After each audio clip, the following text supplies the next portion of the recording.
Member of FPMT, the Foundation for the Preservation of the Mahayana Tradition here in Missoula. We've been a center in Missoula for around 25 years. And this week we have a visiting teacher, and we thought it would be a great opportunity to have some dialogue going on about world peace, because that's important to all of us. And so we'd like to welcome Reverend Peter Schober from University Congregational Church. And Venerable Rosina Courtin, who is one of our returning and favorite teachers. Yep. And I'm going to be quiet and let them talk. So they told me to talk first because she is a veritable motion machine, and they thought it'd be better if I just shared a few words. And I don't think either of us have prepared set remarks. So it's a conversation, and we're all blessed and very fortunate to have a time and a place to speak about peace, something that doesn't get spoken of as often as it should. So it's humbling for me to be asked to come and talk about peace. It's also humbling for me to be able to do so in an interfaith context. Peace doesn't get talked about enough, and interfaith realities don't get lifted up enough. And I sometimes think that we're sort of ghettoized by not speaking with each other more often and finding the common ground that doesn't only exist now, but has existed for hundreds and thousands of years. And so I am a Christian, I'm a pastor, I'm a part of a tradition within the Christian family that's called the United Church of Christ.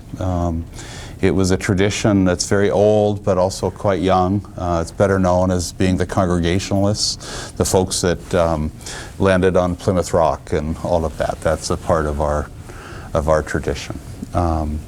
It's a tradition that has taken social justice issues very seriously for a long time. I come out of a tradition that is Christian, but comes out of a part of the Christian tradition that hopefully takes Jesus' teachings on nonviolence and love of enemy seriously. We contend with that a lot. We are not what is called a peace church, like the Quakers or the Mennonites or the Amish, people who have declared themselves to be pacifists. Parts of my tradition defines itself that way. Many of our clergy have been conscientious objectors and that sort of thing. But we're not a peace church, but we are a tradition that is in conversation about that for a long, long time.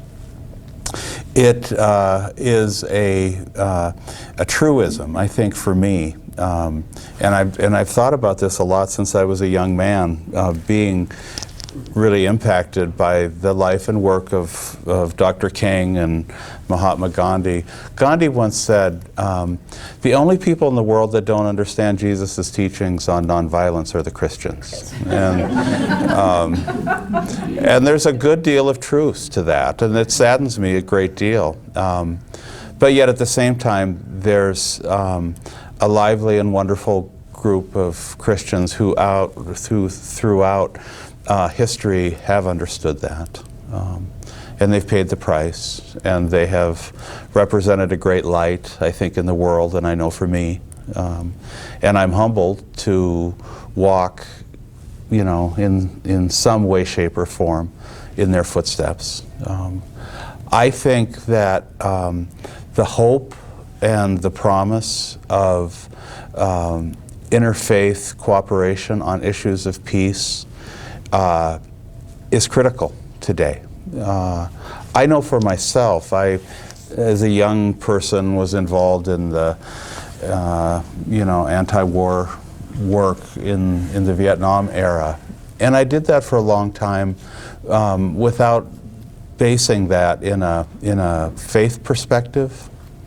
And for me, I knew there was something missing. It was a sense of needing to be connected to a longer story. For me, being affected by Jesus' teachings, his core teachings in the Sermon on the Mount and that sort of thing, changed my life. It not only made sense, but it changed my soul. It spoke of deep truth and abiding truth. There's a lot, when I thought about what to say tonight, how do you talk about peace? It's like, which part of the elephant are you going to touch? And my hope is that I just wanted to give a couple background thoughts on that and Rosina, and then we'll talk, then we'll have fun. I had a theology professor in Berkeley, a great man, a great social activist. And he said, if you're going to do the work of peacemaking, if you're going to do the work of social justice, and if you don't do it with a degree of joy, you should not be doing it. So let's bring some joy into this room. Well, I think you have already. Huh. So you mean I should talk now? No. Yeah. Well,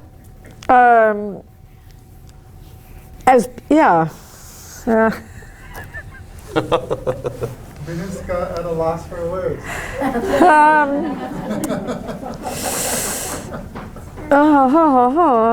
Okay. Well, I was brought up a Catholic. I was telling Peter before. And I think from the time I first went to Mass, I looked at the priest and I thought, that's my job, and I announced I was going to be a priest. And of course, they all laughed at me because I wasn't a boy, So they said, you have to be a nun. I said, oh, all right. So 13 years, when I was 13, I was on my knees begging my mother to let me be a nun like Saint Therese of Lisieux, because she became a nun at the age of 14 and suffered for God, and I was trying to emulate her. And then I cried when my mother said no. And then I became a Buddhist nun 20 years later. Then my mother cried. She said, I wish I'd let you be a nun when you wanted to be. And I said, oh, Mum, it's all the same. Well, she said, if it's all the same, why did you change? Which is very logical. I couldn't argue with that. Anyway, here I am, a Buddhist. Peace, I know it's not a word I would ever have used, I have to say. I thought peace was a ridiculous idea when I was a radical lefty and fighting with the police and demonstrating and shouting and yelling. Peace was not a word I ever used, And so I think being a Buddhist, it's a classic idea that people have about Buddhists, they're all peaceful, walking around slowly and walking slowly and being mindful and all this. And I thought, well, I didn't like that. That used to annoy me. I think all these slow walking people, I don't want to be that way.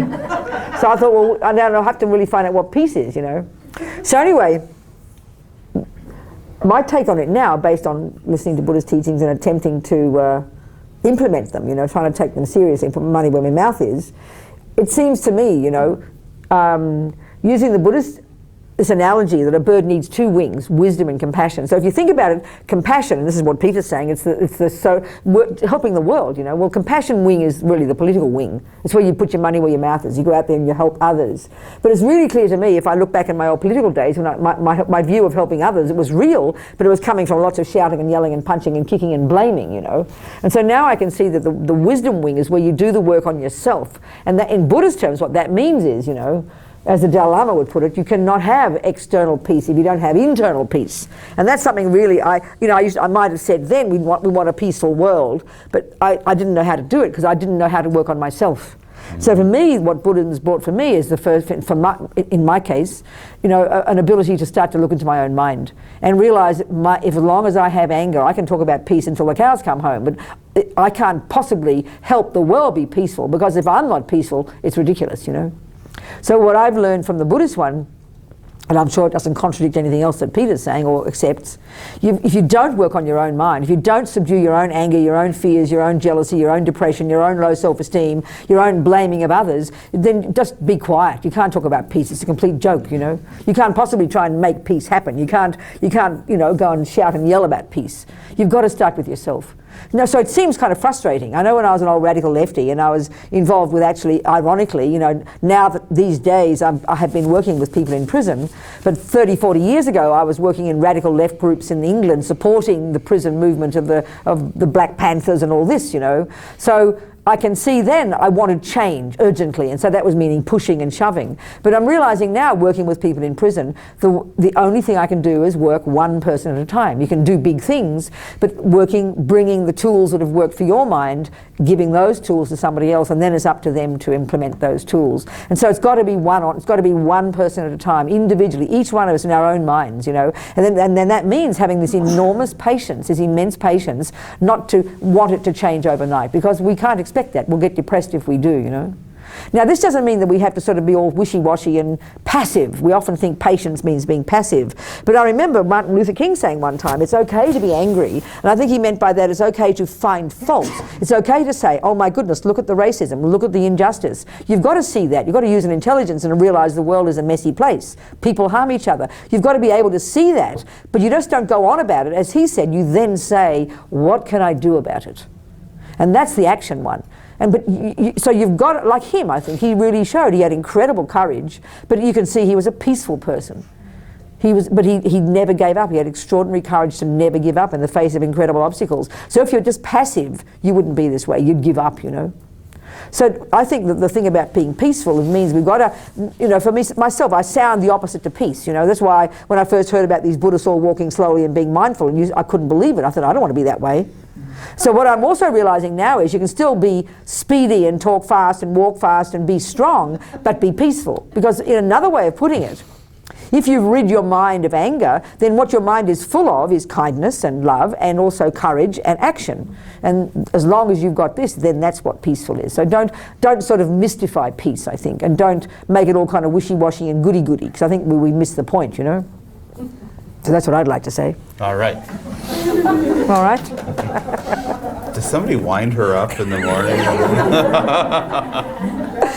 I know, this is... One of the things I've been thinking about a lot lately is, and it actually comes out of a Quaker thinker.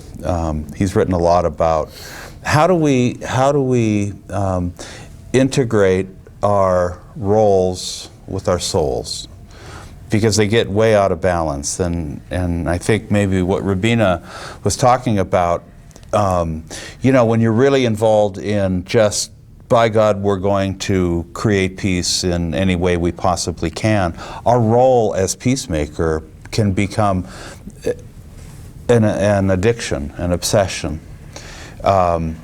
If our role as peacemaker isn't balanced by our souls, we lose our mooring. We lose that depth of meaning. To me, peacemaking just as a goal instead of a way of living feels like it's kind of transactional. Mm-hmm. But when you bring your soul into it, it becomes transformational. You're changed. And the world can trust that that sort of change is going on. Mm-hmm. I think that's what Gandhi was able to do. Absolutely. You know, he was a great strategist. Absolutely. He came up with wonderful ideas, but he talked about his soul. Absolutely. And people knew that. And Dr. King did that too. And, you know, name the great ones who you can see that with the us. Dalai Lama as well. You can tell he's this happy guy, you know. Yeah, yeah. And he doesn't give up, doesn't stop trying to make the world a better place. Mm-hmm. Using every method possible. Yeah. Political, diplomatic, spiritual. That's right. And that's where the power That's is. it, exactly. That's the one. You know, is the power of our role Yeah. ever going to be more powerful than our souls? I No, don't it's think true. so. This is a good point. And another way of saying that, having your role and your soul together, is the wisdom and the compassion wing. That's a way right. of saying the wisdom wing, it's like the where you've got to do the inner work. Mm-hmm. That's and then whatever you do will necessarily be useful. It can't get out of balance then. Yeah, yeah. Yeah, that's it. So what do you people think? Yeah. Come on. Me here. Yeah. I've kind of, you know, we hear about all these things and you go back and forth working on the internal and the external. As you were saying, as the Dalai Lama has said, you can't have the external without the internal. That's right. But is it something that you don't think that you can begin to even work on the external until the internal is perfected? Because No, I think you do one step at a time. I think you learn grade 1 and then you can go out and you can accomplish grade 1, then you do grade 2. I think you do them together, you know. Yeah. In other words, you can't do more than you've done yourself, but you don't wait till you've perfected it, otherwise you'll never lift a finger. You do it according to your ability, Yeah. don't you? You get up, you walk, you stumble, you fall, you get up. You realize you're broken. You realize that there are two wings. Yes. And then sometimes you fly. Yes. And then you fall. That's it. Yeah, but I think that, you know, as a culture, at least in North America, we tend to live from the outside in instead of living from the inside out. Yeah. And we, because we're not given the language, because we live in maybe the most militaristic, consumer-based culture in human history, we're not encouraged to be inwardly mature. No, it's true. And so we got to learn that language. We have to learn those practices. And that's one of the realities of why I think you know, Buddhism, Christianity, all of our faiths can teach us, hopefully, they teach us something about that inward life. Yeah.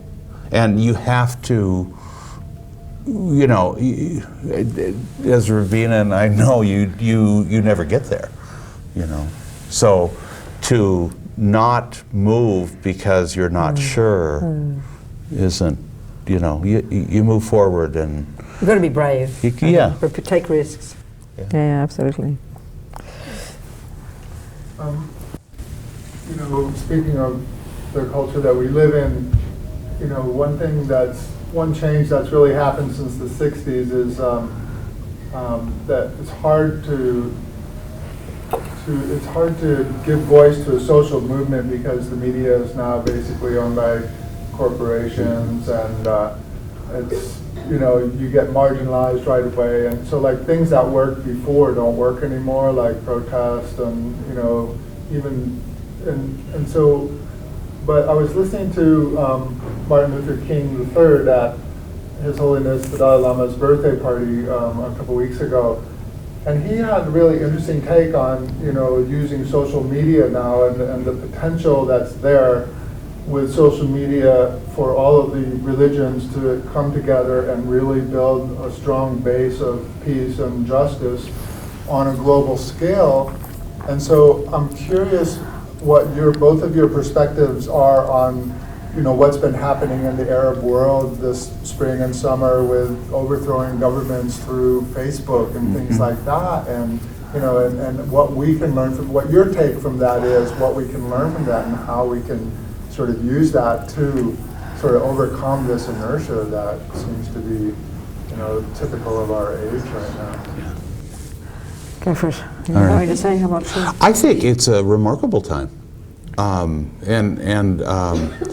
very hopeful, and I think some of these new technologies can change structures of power in ways that the people who have the power don't understand yet. And it was a great quote. John Runyon said, "You know, there's thunder on the horizon, but there's also the dawn." And when I see stuff going on in the Middle East like it's going on, when I talk to young people today, we've got a lot to be hopeful for. And, you know, we have an alternative voice, but we have a voice. And through things like social media, it can be heard in ways that it hasn't been heard. But we have to have the courage to speak. And I think that one of the pragmatic impacts of the religious right, of a lot of the media and so on and so forth, has been, you know, and I sound kind of conspiratorial with this, but I think there has been a concerted effort to silence progressive religious voices that speak to nonviolence and compassion. There's been a real effort to marginalize that. And we need to speak. And I think we struggle in finding a voice, but I think some of these social media you know, vehicles can take us to a whole new place. exciting. you're right. I think She so. has an iPad. Oh, yes. So do does I. he. Yeah. So we're going to talk apps after this. That's right. Who else? Well, you didn't answer. No, I'm just saying. You said it all. But are either of you like doing anything along those lines? Are you networking with interfaith, you know, I mean, or is it just at this point kind of in the thinking stage?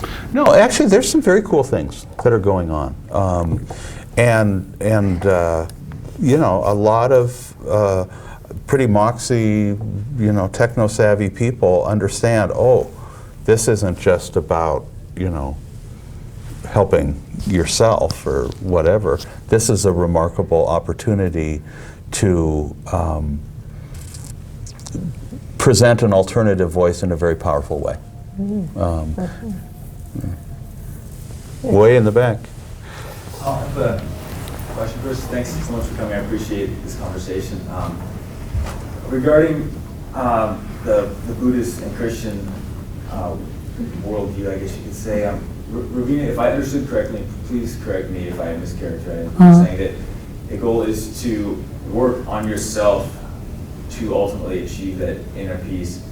And I think many Christians would respond that there's a distinction there that Christians might say, well, no, we can't bring about change in ourselves. We're utterly dependent on a God who brings about change through Jesus Christ. And I'm just curious how each of you view that, and if you do see a distinction between a Buddhist approach to working upon yourself for peace and a Christian view that might teach we have to submit totally to God, admitting we're helpless without Him bringing about the change.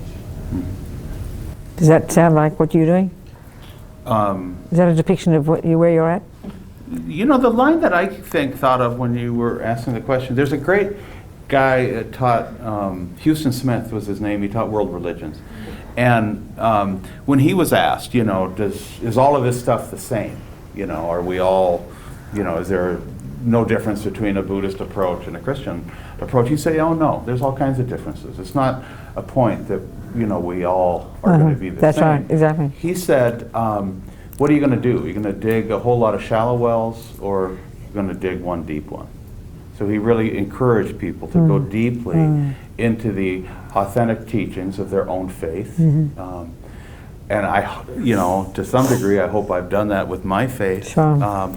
But the deeper I go into that well, the closer I feel to her. That's right. That's what I say. So That's what I find. I mean, whatever you know, you characterize. You said something there that sounded like the two were completely opposed, and they are different methods. But first of all, I'd say the Buddhist one, which is why I mentioned the two wings of the bird.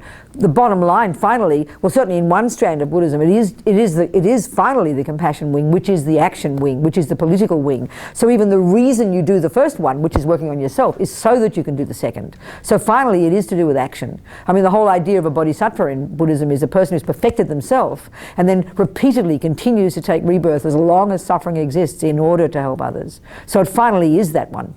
The reason you work on yourself is so that you can help others.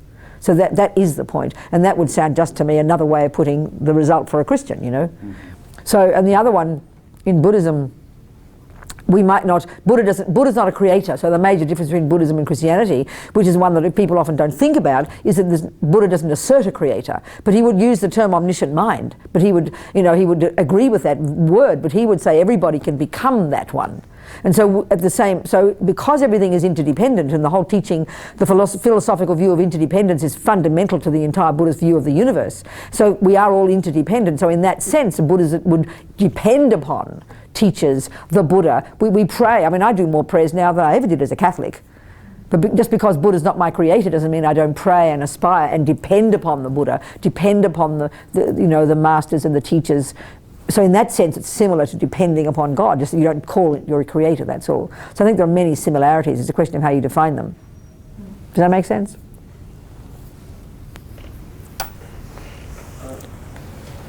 I have two struggles that I'm hoping that you could share, both of you could share your wisdom with me about. One has to do with my anger. I have a great deal of difficulty with loving kindness towards the assholes, you know. That's it. I understand. Exactly. And the other is can be somewhat related, and that is in terms of acting peacefully toward the other creatures with which we share the earth, and how, I mean, so much in our society, I think that is denigrated. We think of, you know, well, you have to treat other people peacefully, Right. but the idea of treating a quote-unquote lesser being, and I see them as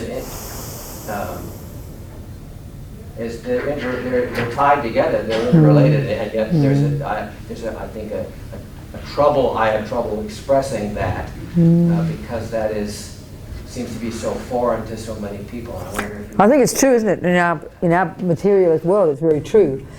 But you may or may not know, but the Buddhist view very much, there's this word, a term for living beings, and it's the term in Tibetan. It's Sem Chen, and it translates as mind possessor. Buddha doesn't talk about a soul; he talks about mind, and he uses the word consciousness. It's the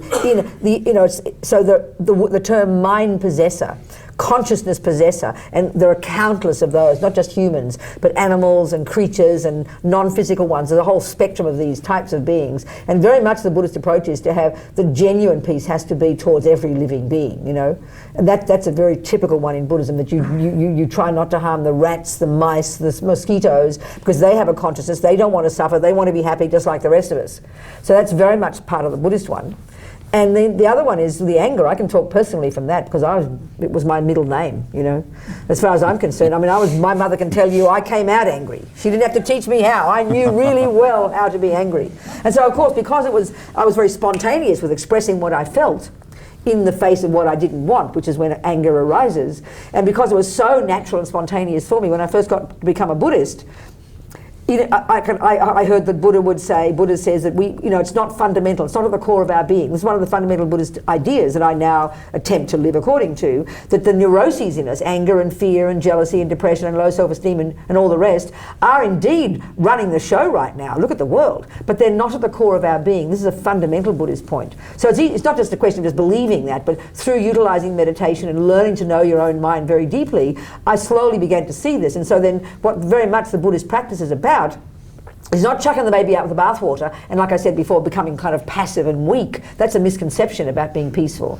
I was able to see that I could retain my character, which was be speedy and, loud, but at the same time it didn't have to be angry. That anger, if you look at it deeply and carefully, is this as one teacher said it, anger is the response when your attachment doesn't get what it wants. When the little kid inside us wants to stomp and shout and yell because what I want didn't happen. So the more you look into your mind, which is the Buddhist approach, the more you realize that you can change all that part of yourself. It takes time. It's taken me years and years. I'm not saying I've perfected it, but through utilizing these practices, you can really know your own mind very deeply. And I can see that fundamentally changing, really reconstructing your old emotional responses to things. So that's, for me, what I get from the Buddhist approach, and I'm finding it workable, which is why hopefully I'm still doing it, Yeah.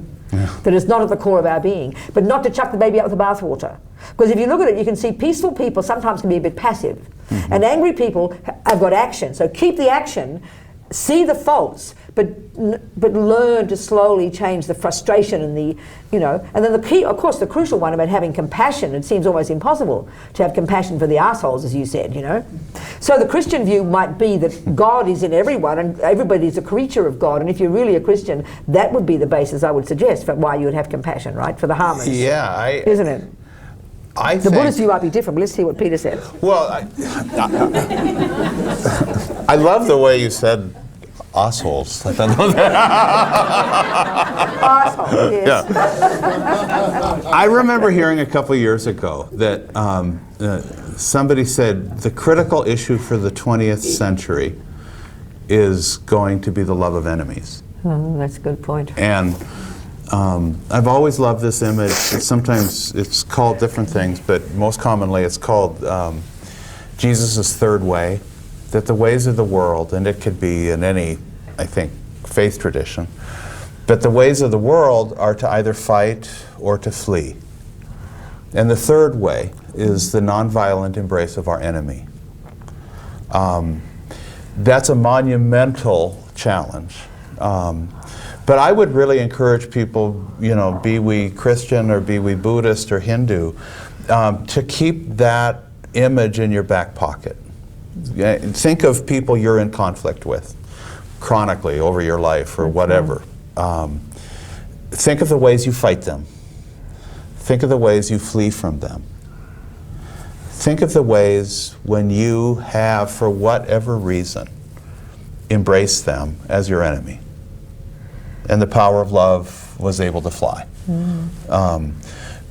But that's what I do. I mean, I get self-righteous and pissed off and angry and all of those things. And I don't really look at those qualities as being bad, but they don't have to be in the driver's seat all the time. That's right. There's a higher ground, there's a deeper well, and there's a way that we can say, yeah, there is a third way. There's a third way beyond fighting it or just running away. And it's all about humility, it's all about forgiveness, and I think it's all about our souls. And it's a incredibly difficult place to go to, and I know that I can't do it alone. And I know that I have to do it every day. That's it.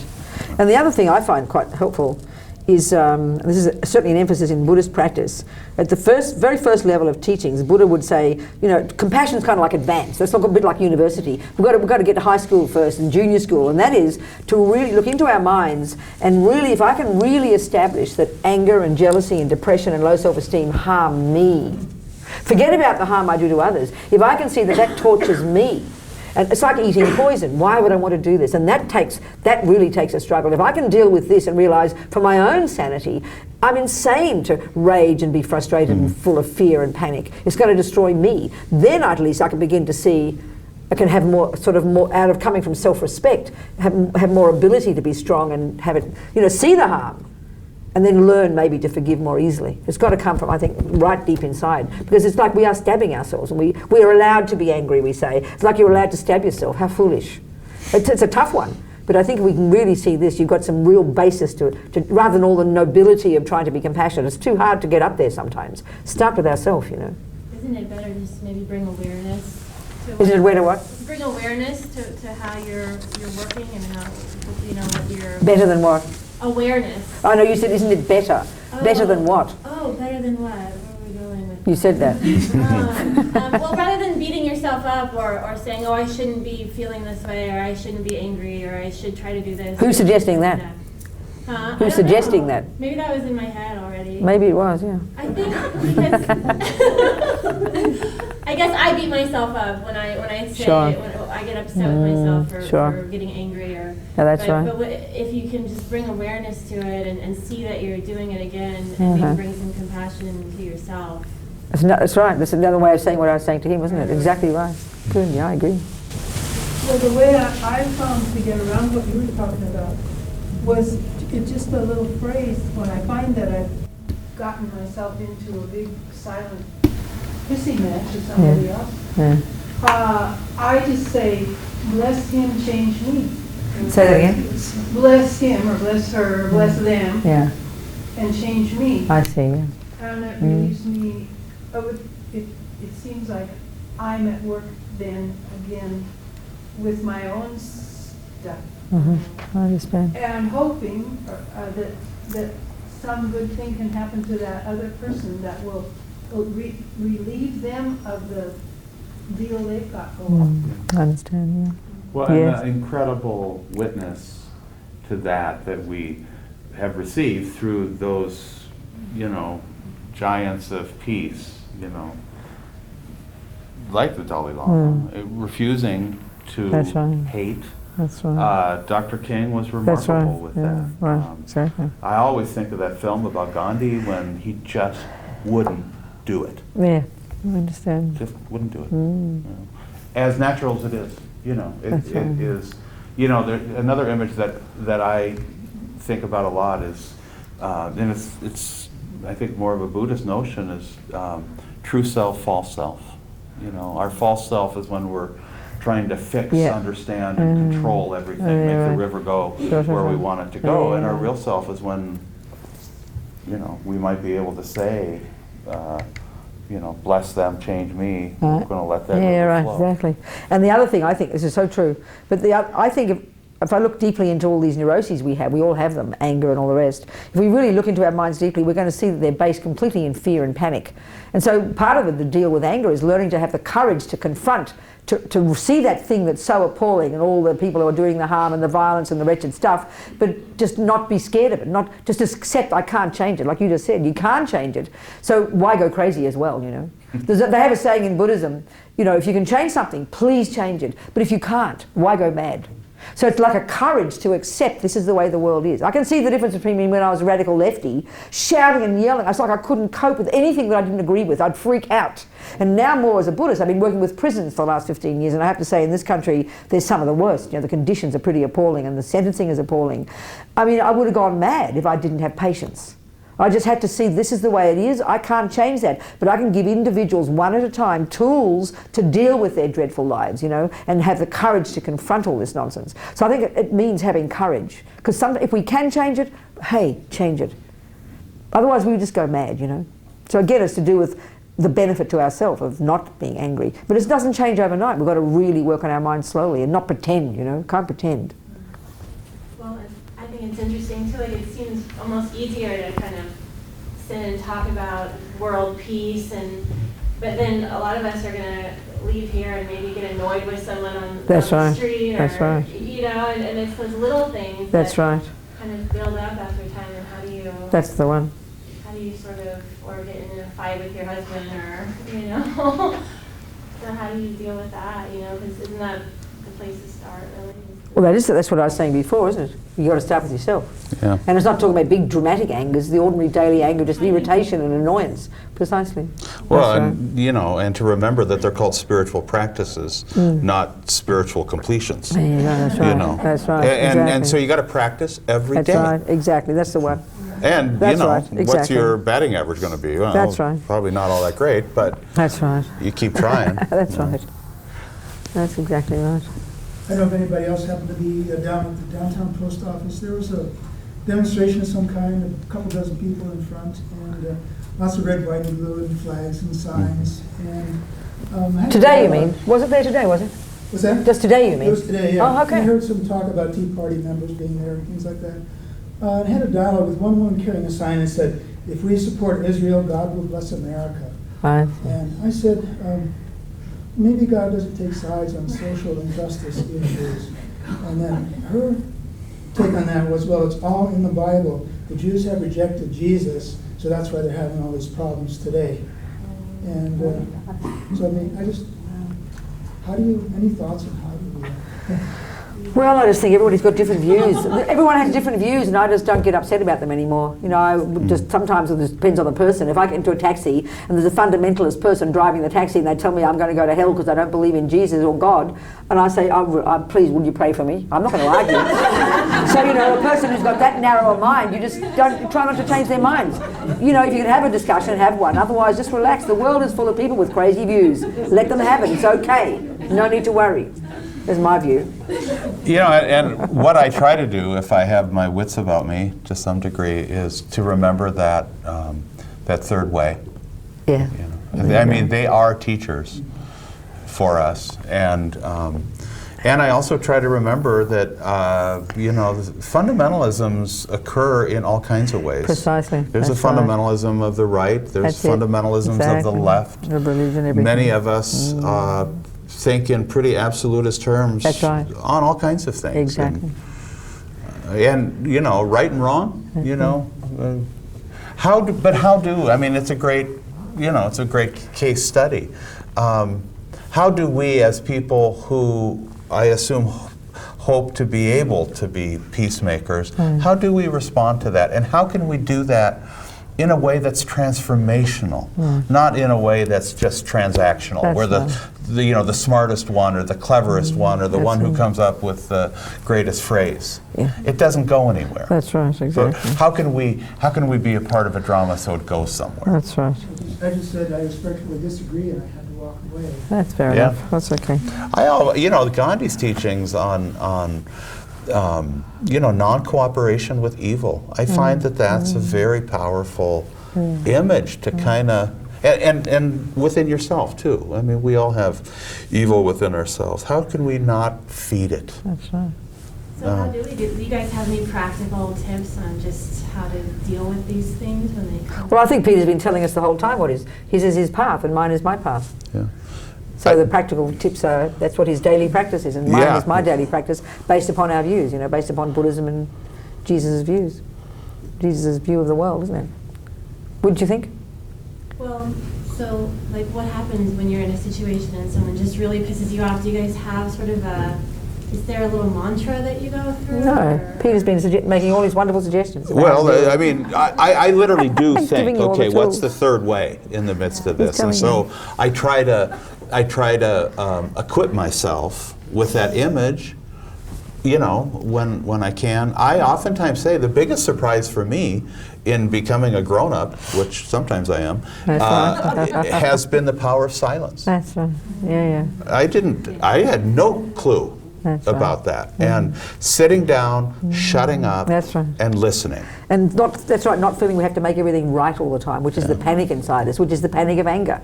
It's like we can't tolerate anybody that's slightly different. We freak out, So having the courage just to accept that people have different views, it's okay. So it's like you're more of a daily practice that equips you to deal with. Of course it is. What else? I mean, you can't do anything unless you do it every day, Meditation. That's just right. Every day. And Mary Laura saying, bless them, change me. God, it's hard. But, you say it about 14 million times, it kind of makes a difference. There you go. That's it. I just visited a friend who was 50 years old, and her mother gets angry very easily. So she said to her, Mom, count backwards from 100 before you speak. There you go. It's an old-fashioned method. Yeah. There you go. Which many of them are great. Precisely, it's Yeah. true. Yeah. No, I know, it's so true. Yeah. This is a funny anecdote about myself that you were asking for like a mantra or something, and I started to kind of work on that because I deal with my anger a lot, and it's somewhere at some Buddhist retreat, they were just encouraging us to think about how when you feel like someone's doing something to you that makes you angry or not doing something for you, really they're just doing whatever it is that makes them happy, I think. Maybe they're misguided in what that is, and so I would always think like, well, may you be happy when someone does something to me. But then I realized after a while, when I had said it 1,000 times, sometimes it was just substituting for like giving them the finger. May you be happy. No, we can fall into that trap, Right. Yeah. Be mindful. Be patient. Becomes like another weapon. Right. So Very naughty. Be careful of things like Yes. and platitudes. Exactly. That's You can't right. fall into that just being And there's a difference between mechanistic. acting peaceful. You have to have peace in your thoughts Yeah. as well. Way in the back. Yeah, I think the commonalities within the two faiths are processes.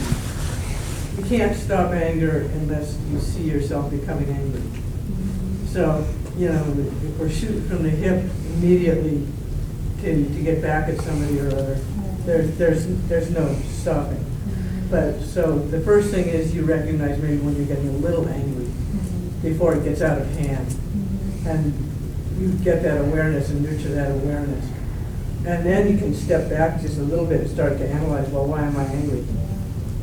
You may not be doing it in the face of major conflict. You may have to respond to that the best you can where you are now. But you can sit back that night or the next day and go, okay, gee, I got angry at that. My favorite one is getting angry at banks. At banks. And here's just, one time I had to call the bank and they had changed things around so clearly they would profit more. But they weren't going to change the credit card back to the way it was supposed to be before, right? And so I'm calling the bank and I finally get this person and I said, can I talk to your supervisor? Oh, no. I said, what? If I can't talk to your supervisor and I can do nothing about this, why am I talking to you? I said, well, we thought you'd like to talk to a person. So here's this poor woman, right, who's sitting there, you know, with this little sign saying "abuse me," you know, when me and everybody else is calling, right? And so, you know, you can kind of step back a little bit and start to analyze some of that stuff, and oh my God, if I was her, you know, I mean, she's just trying to make money so she can put food on the table and pay her mortgage, you know. And so the more we do that, the more we're able to first see it, then step back and analyze it. And then all of a sudden, the compassion will come and the patience will come. Because the further you can stop back. And then the thing is, when you react, even if you react very strongly, it's not out of hate. It's not out of, I'm going to kill you because. So we can, anybody can go through that process, and I think it's universal in both ways. Did you? There you go, back there. It seems to me that the woman who was put in the position of having to listen to this abuse from the person who is upset is actually practicing listening in exactly what we were just talking about doing, is practicing listening in hopes the person who's talking to them may in fact either help to solve their own problem, or they may pick up some pieces of information they can pass on to people who are above them or working with them. And I'm thinking that listening may be our best hope for conquering anger in ourselves too, because I find when I'm listening, I am not concentrating so much on how angry I am. That's I'm right. trying to figure out where this person is coming from, Yep. even if I don't understand, and maybe they can hear something from me too. Mm-hmm. Then maybe there'll be an interchange of ideas. There you go. Yeah. I was wondering, do you guys see like all of this anger and drama and war and everything more as something we'll eventually get sick of and almost as a way of the world purifying itself, or do you see it more as like an addiction that will never stop, you know, unless something drastic happens? What do you think, Peter? I think that there's a really wonderful book that is called War is a Force That Gives Us Meaning. And it kind of goes into the depth of why we make wars. You know, we're so heavily invested in scapegoating peoples, you know, individually and as a nation. And it gives us meaning. It makes us feel righteous. And, you know, that's been going on since the beginning of human history. But a real hopeful thing for me is that I think for the first time perhaps we're understanding that a little bit. I think we also live in the first age where humankind has the physical capacity to end life as we know it, and that's never happened before. And that puts us on the precipice of disaster and of great hope, because we can destroy ourselves, and that might mean that we can save ourselves. But we have to have that alternative voice saying there is another way. There's the way of compassion, there's the way of love, and we don't shut up. Because I think a lot of people today don't know that there's an alternative to violence. We've become accustomed to that.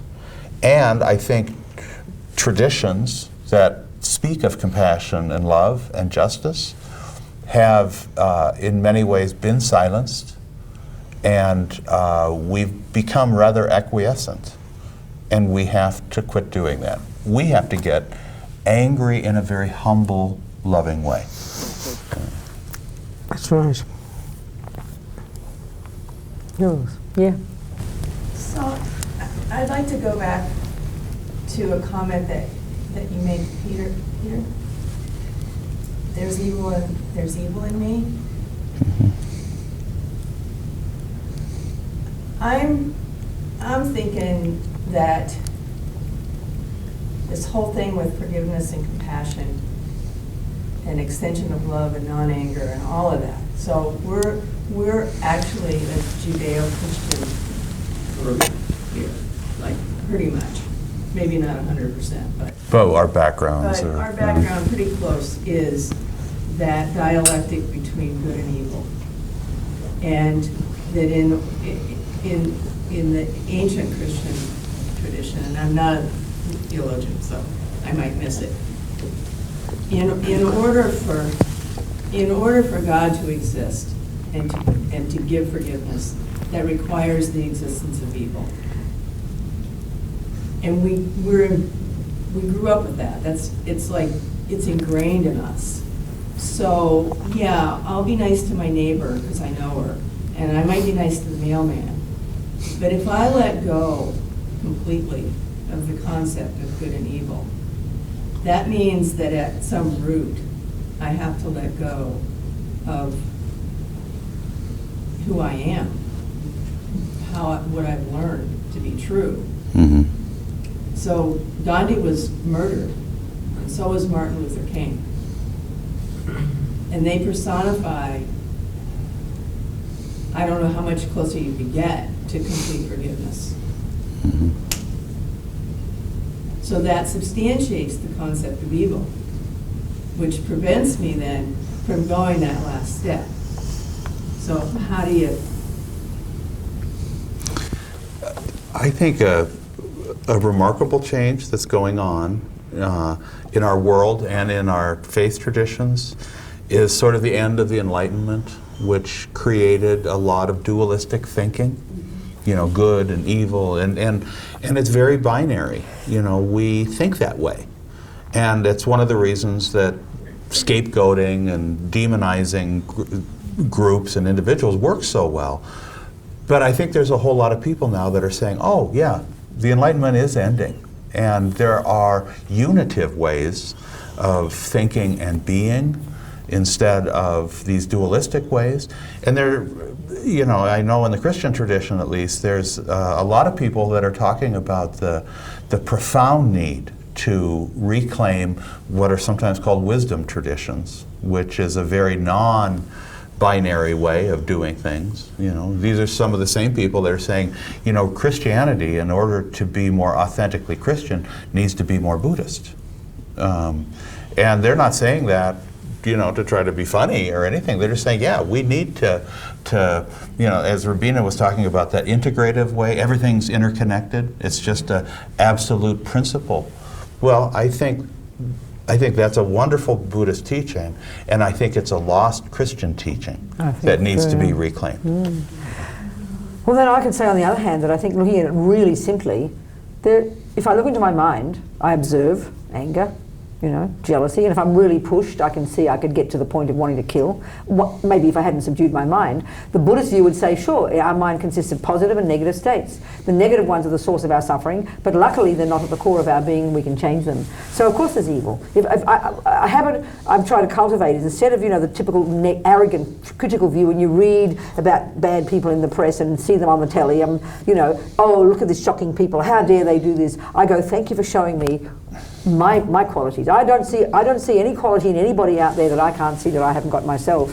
But I don't say that in a negative sense. I say it because it encourages me to observe it and realize it's not at the core of my being. It isn't who I truly am, and I have methods to go beyond it. So it gives me courage. In a simple sense, just speaking psychologically. So evil, it's a heavy word, but evil just means negative, angry, upset, jealous, the neurotic ego, you know.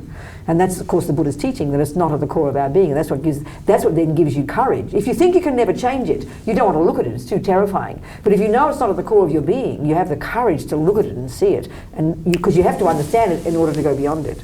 So speaking in a simple sense, of course there's evil, but not in a fundamental, unchangeable, rock-solid sense. It's in every single individual's mind, and it's up to each one of us to see it and go beyond it.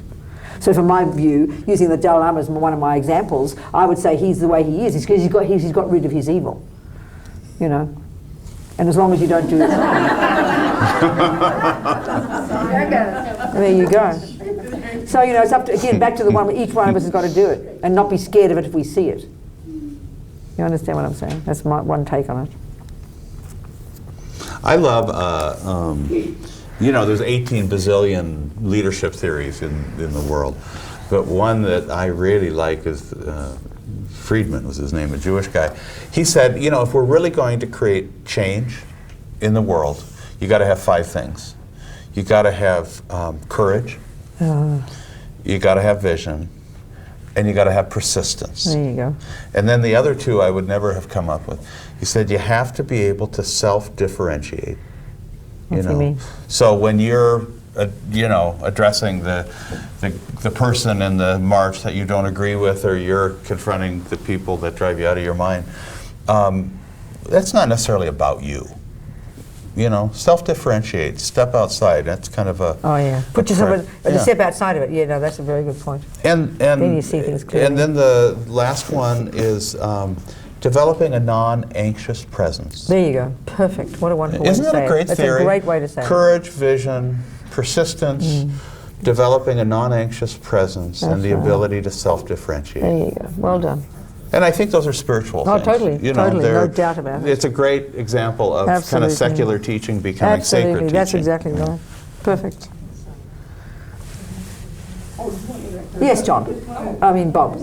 Bob, what are you going to say? Bob's behind you, Jan. He wants to say something. I just wanted to say that what has been really good for me is when we think of friend, enemy, stranger in the Buddhist tradition, that we need all of those.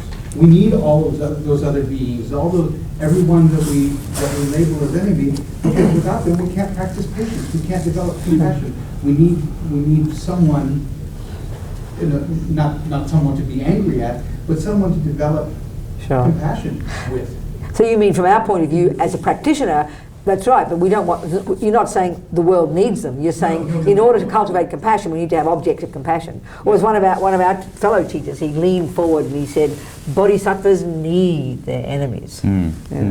That's true. No, it's totally true, isn't it? Say that again, please. Bodhisattvas need their enemies. That's like grist for the mill, They're such great teachers. That's the one, that's the one, yeah, exactly. So does humanity need conflict then? Is that something? No, that's not what's being said though, of course not. We don't want it. No, from the point of view, we need peace and love and all that, but from the point of view of your own internal practice, you want the challenge, and that means the mean people, the bad-tempered bus driver and that's from that point of view, don't we? And we need the passionate people. I remember taking a study about the writings of Elie Wiesel. Elie Wiesel, the Nobel Peace Prize winner, who was a survivor of the Holocaust, great Jewish thinker. And in his work, he always said, there's basically three characters in the world. There's the executioner, there's the victim, and there's the spectator. And if you take all three of those, by far the most dangerous of the three is the spectator. It's the people who don't speak their truth to power. It's, oftentimes he would then talk about the German population who stuff was going on for a long time before they started shipping the Jews off to the ovens. We can't be silent. And it's the spectator, the one who doesn't do anything, who's the most dangerous. It's true. Yes. I have a path that's actually a little opposite of yours. You were talking about being so angry when you were young and kind of learning how to temper it. When I was younger, I was all about the full embrace of nonviolence and the path, and named my firstborn child Ahimsa, and was a total zealot. And 10 years ago, I had the opportunity to adopt 2 children from Vietnam and travel in that country. And since then, I've been intensely studying the history, the politics, the religion, everything, and learning about a country that had to take up arms to defeat the greatest militaristic, terroristic, consumeristic society that in the world that invaded them, and that was going to eat them alive if they didn't do that. And they have this whole long history of having to fight off invasion after invasion of French and China and Japan, and have developed recently just a deep, deep respect for that warrior culture there. And it's a majority Buddhist country. It's a 70% Buddhist country, and a lot of the Buddhist sects there in Vietnam had armed their own armies during the war with the Americas. And it's interesting because I still hate our militarization and our war society, but yet there's something, and I'd like you to comment about it because, like I said, it is organic to the Buddhism, at least in Vietnam, to take up. I can't possibly answer to all that because I don't know anything about. I don't know anything about all that. I couldn't even say anything. All I can talk as a Buddhist, classically as a Buddhist, that every single thing that we do affects oneself. So if we take the long-term Buddhist view, which of course is you get reborn and you're moving along your progress, that every single thing you do is like you're programming yourself. So if I'm sitting there, even if I am a victim, first of all, due to karma, I'm born in that situation. And then if I continue to get angry in response, all I'm going to do is get that result in the future. So I'd rather, I hear what you're saying, and it can be sounding very noble, but in the end it comes down to what long-term view you have. So if the short-term view is to have peace for Vietnam and you found the only way was to kick out the Americans, well then fine. But depending on what happened in your mind, when you die, what then? So that's from my point of view, I'd rather take the Dalai Lama's approach, where his country's been smashed to smithereens and he cracks jokes about Mao Zedong, you know. And, many of the Tibetans are fed up with this. They want to sort of pick up arms, and some of them do, you know. So it's all a question of the perspective, I think. The long-term view, or is it the short-term? And there's so many views there. That's all I can say. I can't really give any. I don't know what to say. But it also is that ongoing conversation that goes on between nonviolence and lifting up issues for justice when there has to be violence done. And yeah, I can't call myself a pacifist, and I've always thought I wish I could. Because why? You mean you would have been one of those Vietnamese? You mean? I don't know. I think when at least in my reading of nonviolence, there's a distinction made between nonviolence and the protection of the innocent, which, in police action or something. And, once again, how do you deal with the absolutes? It's hard. You're talking about like a just war. But every war is said to be just. That's why people have wars. That's you harm right. my people, so I'm going to harm you, you know. But classically, like World War II, like to end fascism, like you had to. We'd love to make it noble, but in the end, I think the Buddhist approach, if it comes down to your own individual, what you're doing to yourself every moment, I can imagine a person defending someone and even killing them with compassion. I can imagine that person. At the same time, you can imagine a person doing it with rage. So in the end, on the personal level, is what you're doing to yourself, you know, and the person you're going to become. On one level, I don't know. I don't know. You talk about Gandhi, you talk about Dalai Lama, you talk about Martin Luther King. They were consistently and persistently, they were strong and fought against harm, but they didn't do it with anger. Maybe that's the point. Maybe you can do these things without anger. It's got to be a pretty high dude to do that, I'd say. Yeah. Wouldn't you? Well, it's so hard, and I think that's, we're always looking for the perfect solution. That's right. That there's got to be this, clear, obviously best way. Well, we're not divine beings on our own. We walk and we fall, but yeah, and so you have had that experience in Vietnam, and what do you make of it? It's been this incredible witness to their strengths, to their resiliency, to their unwillingness to be doormats, their unwillingness to be exploited. And out of that came war. But also out of that, it didn't mean everybody was doing that either. There were many expressions. That's right. Yeah, that's right. And then you have the other example of Tibet, who look like, if you want to speak of it that way, they look like they were being doormats. But so hard to know, isn't it, sometimes? There's no easy answer. Well, and the other thing I'm really comforted by when I look at what has most significantly changed this world over the past 100 years or so. The most powerful things have been nonviolent struggles that resulted in remarkable change. Look what Gandhi did do in India. Right. Look what King did. Look what happened in the Velvet Revolution. Look what happened in South Africa. That's right. So these enormous nonviolent movements haven't been unsuccessful. No, that's exactly right. They've been remarkably successful and underreported. That's right. And you see Mandela, you can see, but he's not an angry guy. He couldn't be angry if he tried. It's just not his nature. And so therefore the methods he used were an expression of that, weren't they? You can see the benefit. He was extraordinary, Mandela.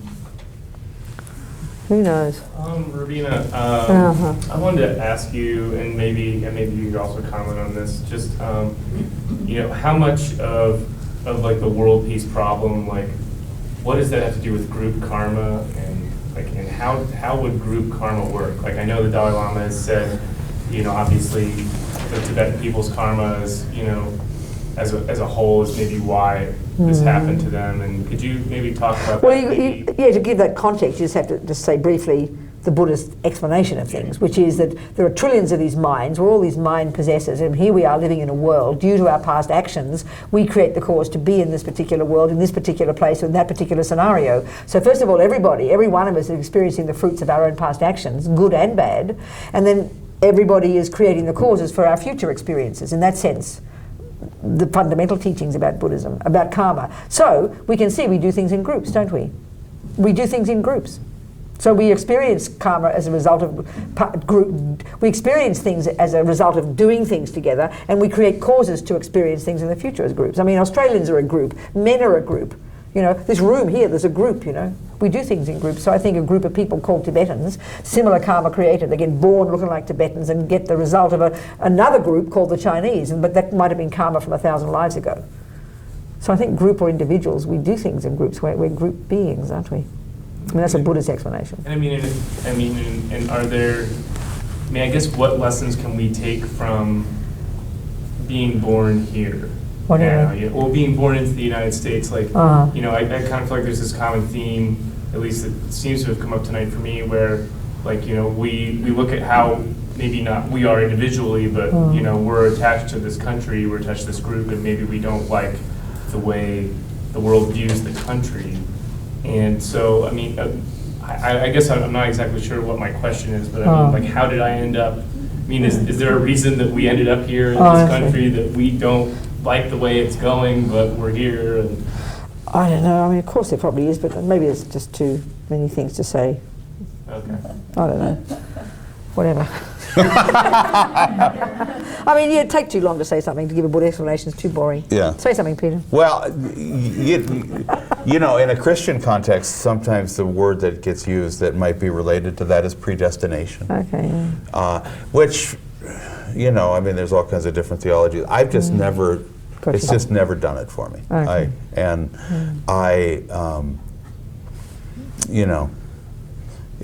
Obviously the past is very important, but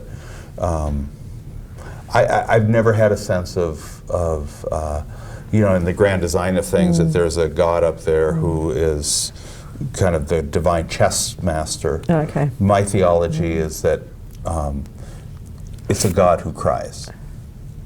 It's not a controlling God. It's a God when a baby is killed, the first tears that fall are God's. And so it's a God of solidarity, not control. And it's kind of messy. That's right, exactly, yes. There are things that are really sort of black and white, and other things that are very complicated and shades of gray. What's that? So, in life. Oh, I see, yeah. And so, there is right and wrong, there is good and evil, and we should be able to differentiate that to a degree. And if we're forgiving someone, that doesn't mean we're condoning their actions. That's right. And if you study the history of Tibet at the time of the communist invasion, there were a variety of Tibetan guerrillas who were actively fighting the Chinese. That's right. And the Dalai Lama was neutral on it, and even maybe a little positive toward them. What happened was, historically, Nixon and Kissinger wanted relations with China. And the United States had been backing, the CIA had been backing the Tibetan guerrillas. And when they wanted to make peace with China, they pulled their support away from the Tibetan guerrillas. So the point is? The CIA, well, the point is, at that point, the Dalai Lama made a very practical decision in terms of nonviolence. I see. Not only a Buddhist decision, no, but I a understand. decision. I see, yeah. You have 6 million Tibetans and you have 2 billion Chinese. Who's going to win this war? That's right, exactly. And so he very much wanted the Tibetans to stop fighting because he just saw that they were going to be massacred. I understand, yes. With Gandhi, his nonviolence went a long way for the independence of India, but his wish was that there never be a partition of India. And with the partition of India was immense violence. That's right. And the splitting of India into India and Pakistan, Yeah. East and West Pakistan. And we see what the problems are today. That's right, So Jan. as hard as Gandhi tried with his nonviolence, yes, did he achieve a lot? Yes. Was he a model to everybody? Yes. Sure. But in fact, his ultimate goal in terms of preserving the unification of India never happened. Right, it's true, isn't it? What else, folks? I have one. Where are you? Totally off.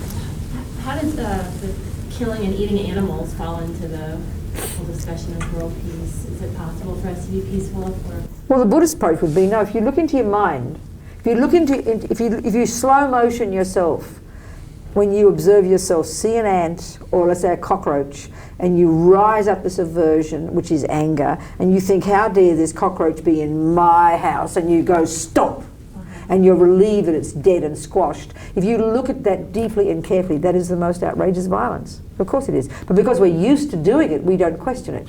Every time you swat the mosquito, it happens quickly. But you've got to analyse in your mind. Is it coming from love and compassion? Is it coming from aversion and fear? It's very obvious. So finally, of course you can't be peaceful if you have aversion to cockroaches and rats and all the rest. It's impossible. So then vegetarianism would be sort of a mandatory thing then? It's not a question of mandatory, no, because even if you're vegetarian, you still, billions of creatures still die. The nature of suffering, the Buddha would say, is it's so intense that even just existing, we cause harm to others. Driving in the car, look at the number of creatures you destroy. You eat carrots, and look at the creatures who got their bodies destroyed and killed us. So you can't help but harm others just by existing. So the Buddhist approach would be at least have the wish, the true intention to not harm any living being. If you meet one, don't harm them. That's a different approach. It's coming from your intention, You do the best you can. How does Christianity see vegetarianism? Well, it depends what Christian you talk to. I mean, there's That's certainly. right, exactly. But I think there's many Christian people who, out of their religious convictions, don't eat meat. That's right. And look at St. Francis. He was the most pacified guy around with animals. Wasn't he? Yeah. I think it's becoming maybe more of a thought. It is true, a lot more. I mean, 3 of my sisters, and they're not Buddhist or anything, used to be all brought up Catholic. They're all better vegetarians than me. They're all because they have compassion for the animals. That's amazing. That's wonderful. Yeah. Peter, I had a question. Just you talked about that idea of a theology of a God who is controlling and a theology of a God who believes. And I was just curious. I absolutely understand that it's extraordinarily difficult to accept a theology of a controlling God because Christians are then forced to accept that God either creates or allows the horrible disasters and wars we see in the world. But on the other side, if God is not in control, do you believe Christians can rely on the promise of, for example, I can't quote it precisely, but like promises in Revelation, like God will dry every tear, the New Jerusalem descending from the heavens, ideas that point towards fulfillment, that will be an age of peace. I mean, can you count on that if you step away from the idea of a controlling God? Yeah, no, I do, although I think it takes a different reading of it. I think some people kind of codify and try to define, sort of create systems where one has to believe in a certain way, behave in a certain way, vote in a certain way, do all these, it's kind of a requirement, reward, religious journey. Whereas I read those words from, let's say, the book of Revelation, and those are words of promise and hope. But they aren't very, I don't read them literally.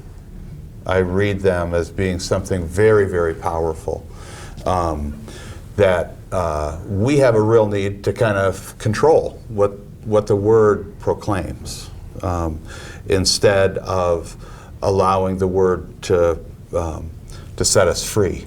And but I do, that vision of peace, I am guided by that. And I think when it all comes down to it, we're all going to be surprised.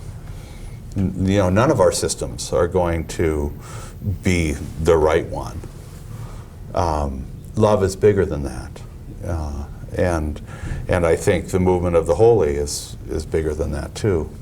But it's, those issues are always in tension with each other. And they need to be in tension. They need to speak to each other. And, you know, we don't, you know, again, that third way, you know, we can fight with that stuff, we can flee from it, or we can be with it.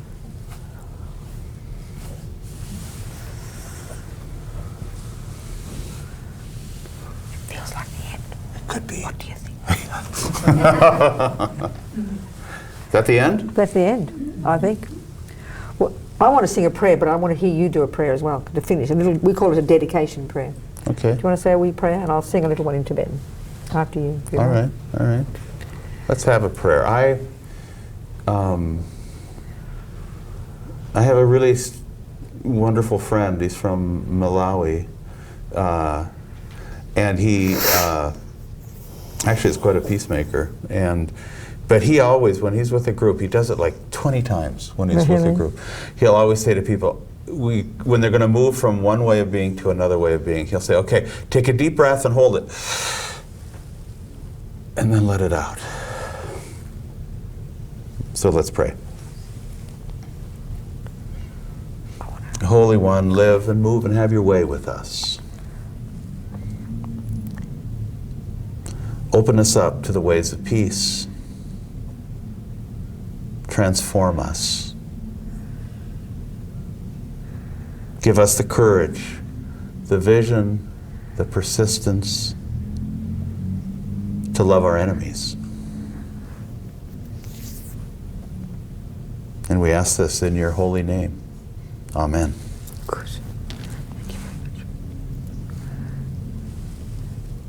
So I'll just make an aspiration first, and then I'll sing a wee thing in Tibetan, that just we go away with this, anything that we've taken from it, even if it's one thought, that we go away and we put it into action. Don't just leave it in our heads. And secondly, never give up. Know that we can change, and no matter how bad things get, we can help change. And then this little prayer I was singing in Tibetan is just making the aspiration that compassion grow and grow in the hearts of all. Changchub semjo grinpoche ma ke panam ke gyuchig ke panyam pa me payang gong ne gong du pa sho.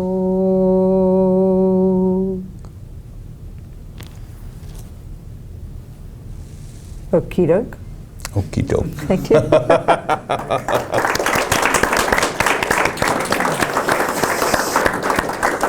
Thank you. Oh, there's I want to do a Tibetan thing, okay? Oh. There you go. This is called a kata. Thank you, darling. It's an offering scarf, and it's a tradition in Tibet. It's got the 8 auspicious signs on it. They all have different meanings. And it's a tradition in Tibet when you leave, or you greet your grandmother, or you greet your lama, or your teacher, you offer this scarf.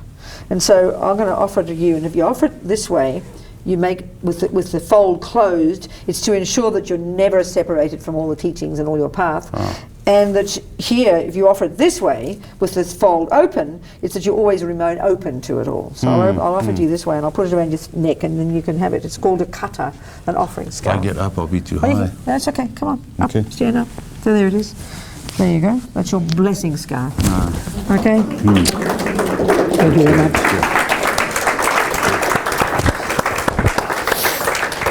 That's very sweet. Thank That's you. called, the things on there, they're called the 8 auspicious signs. One is the wheel of Dharma teaching. This is the auspicious umbrella. This is the eternal knot. This, I'm not sure, there's a couple of fishes there. I don't know. There's a bunch of Tibetan words. Who knows? I wear a stole on Sundays, I'll wear Oh, there you go. Look at that. How wonderful. Actually, let me tell you a nice story about this. On the day of what do you call it? The inauguration of Obama. What's that woman? Nancy Pelosi. Not Nancy Pelosi. No, there's another one. Somebody in California.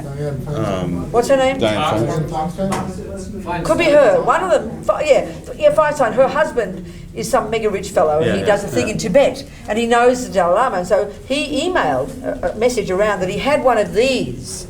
And he said to Obama, I've got one of these from the Dalai Lama, shall I send it to your home? He said, no, give it to me now. And he had it in his pocket. Oh, at the inauguration. Yes, that's wonderful. Isn't it nice? Oh, that's great. A gift from the Dalai. And he met him just recently in DC. They had a meeting, Obama and the president. And the Dalai Lama. And the Dalai Lama, sorry. Yeah, okay. Thank you, everybody. Thank you all for coming. Thank you, Peter. Thank you. That was lovely.